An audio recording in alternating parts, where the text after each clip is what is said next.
તમારું નામ અને તમારા બાળકનું નામ જણાવશો? મારું નામ વસોયા નિલેશ છે. મારી દીકરીનું નામ વસોયા આયશા છે.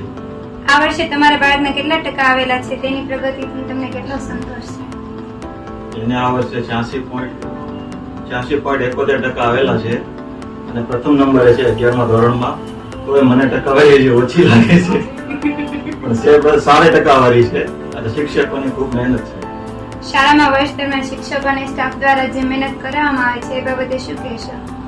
શિક્ષકોની મહેનત તો ફૂલ છે. એમાં મંગલમ પરિવાર તરફથી ફૂલે ફૂલ જવાબદારી છે શિક્ષકોની કે વિદ્યાર્થી સારી ટકાવારી લાવી શકે અને મહેનત કરી શકે. એ માટે અઠવાડિયે જે પરીક્ષાઓ લેવામાં આવે છે એ બાબતે તમે શું કહેશો? એ મંગલમ પરિવારનું સારામાં સારું રિઝલ્ટ એ બાબતથી સારું આવે છે કે અઠવાડિયે જે લોકો એક્ઝામ લે છે એ બાબતથી સારામાં સારું રિઝલ્ટ આવે છે.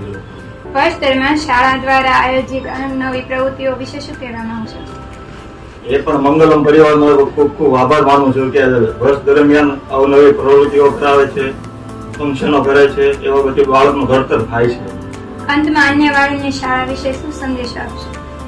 હું અંતમાં એ જ કહેવા માંગુ છું કે મંગલમ પરિવાર આવી નવી મહેનત બાળકોને કરાવ્યા કરે અને મેં બાળકોને આગળ લઈ જાય.